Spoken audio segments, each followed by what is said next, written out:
Today I've come to share all the 50 books that I read this year.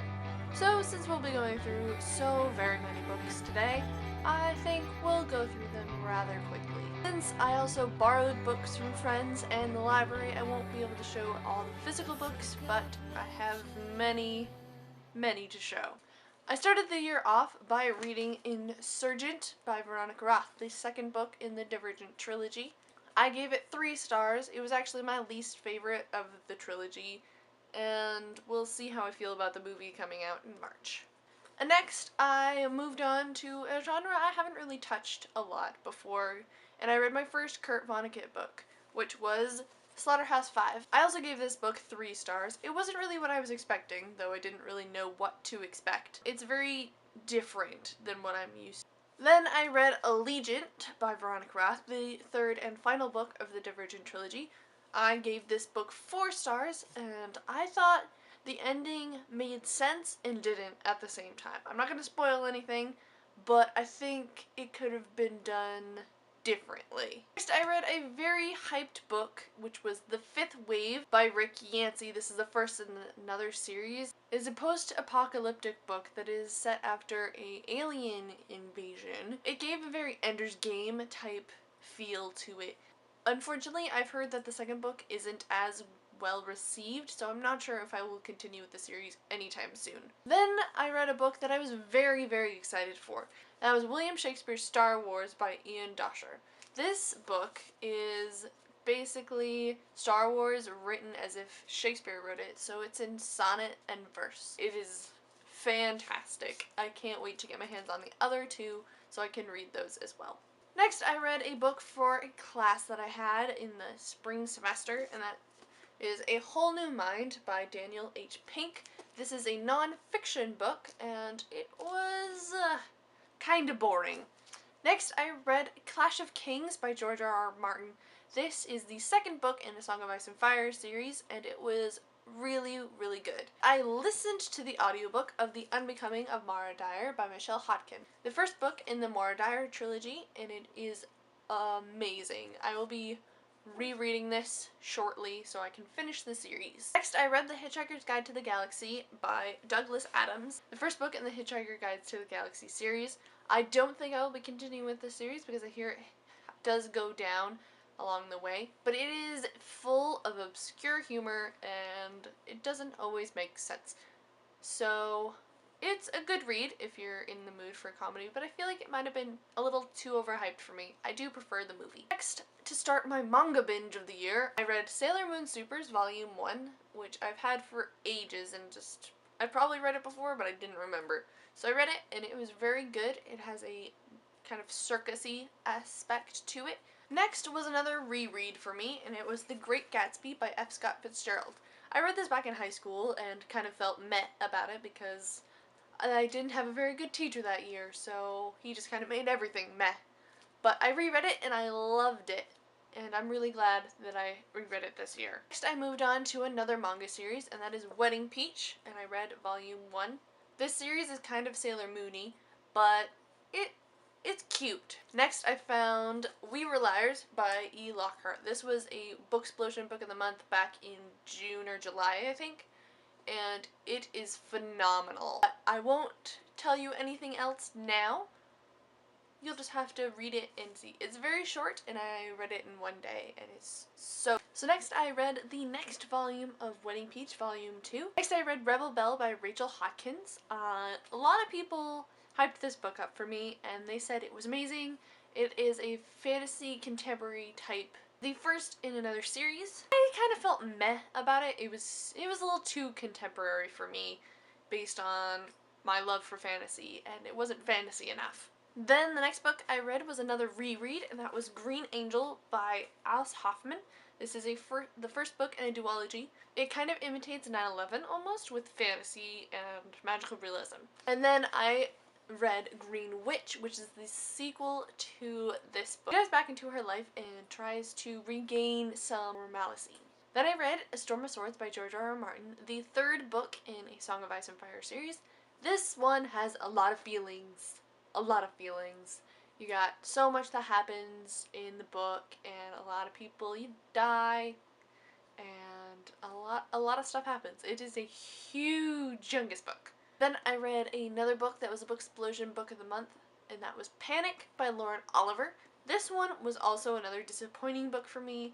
The premise was interesting. It's about these teenagers who compete in these ridiculously dangerous events and trying to gain money, and it disappointed. The competitions were interesting, but everything surrounding them just didn't work for me. I read the third volume of Wedding Peach, and then I read Daughter of Smoke and Bone by Laini Taylor, and if you've watched my other videos, you already know how much I loved these books. Fantasy is so unique and interesting, and you get really attached to the characters, and they're all very well rounded. Next, I read the fourth installment for Wedding Peach. I read Holes by Louis Sachar, and this I'd never read before. It is a really enjoyable read. I read Days of Blood and Starlight by Laini Taylor. This is the second book in the Daughter of Smoke and Bone series, and it is even better than the first book. I read volume 5 of Wedding Peach. Finally, I read volume 6 of Wedding Peach, finishing off the series. Overall, I think this is a solid 3-star series. It is very entertaining and comedic, but it doesn't really delve into anything too deeply. Next, I read Game of Thrones, the graphic novel edition, and these are beautiful books. They only focus on a little bit of the first book because you can only cover so much. I finished the Daughter of Smoke and Bone series with a Dreams of Gods and Monsters by Laini Taylor.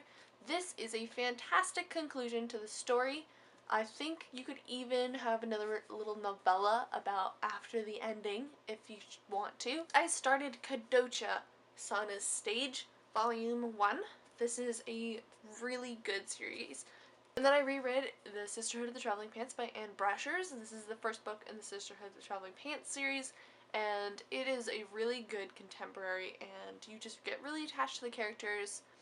They come to life so much, and you just see how they grow each individually, and it just makes you cry at the end. Next, I continued the Kadocha series with Volume 2, and it just gets better. And I also read Volume 3 of Kadocha. Next, I read Life After Life by Kate Atkinson.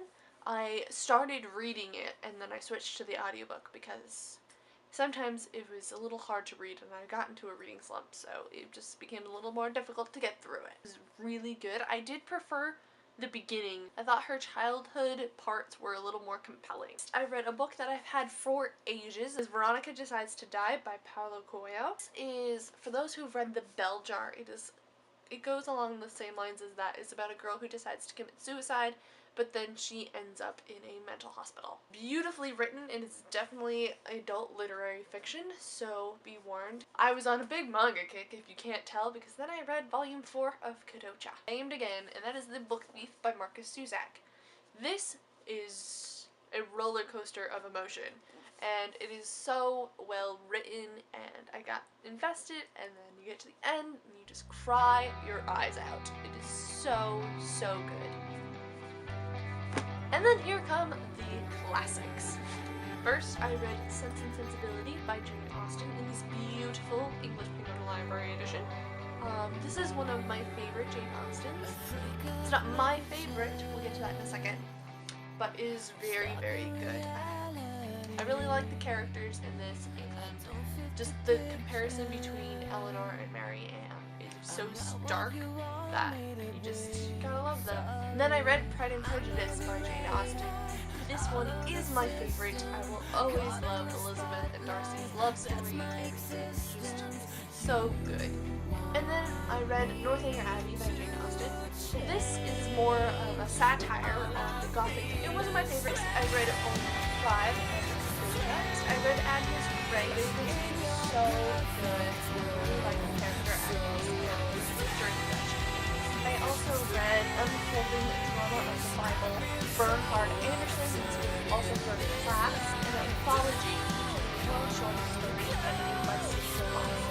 This is a book of 55 short stories. I just really read each and every one. It is so fantastic. Some of them are reviews of punching in your gut. It is so good. I highly recommend just looking up 55-word stories. They're amazing. I read Kodoja Volume 6. Then I finally finished Unwind by Neil Shusterman. This was my October TBR jar pick, and the only TBR jar pick that I've picked since I started my TBR jar. It's really, really great. It's so much different than the Hunger Games or the Divergent trilogy. Neat, constantly switching points of view, which brings why they're actually happening. And the ending isn't like, oh my gosh, I'll probably get to it eventually, but not just yet. Then I read Volume 7 of Kodoja, getting better and better. And then I read Belgar by Meg Walt. This is about class and morality of emotional on stage, and they're learning about social But while they're doing this, they're writing in a journal that takes them to Belgar. Relive what they lost in their lives, where the person or considering how much practice and a lot of things. Then I read Kodoja Volume 8. This is my favorite one so far. There's a lot more emotion, things get a little darker, and it's just a lot of good things. And lastly is a book that I haven't quite finished yet, but I will for the years, so I'm turning it anyway, and that is Black Spring by Alison Roman. This is a Wuthering Heights adaptation. Like 100 pages to go, so I think I can do it. Wuthering Heights is Ben's but not quite as prevalent as I think they would be. So basically Wuthering Heights. Thank you so much for joining me on this trip to 2014 games. I know it was a lot, and it was probably super difficult, but if you missed it, I also have my 2014 favorites, which is a lot shorter than this one. And I will see you in another video soon. Goodbye!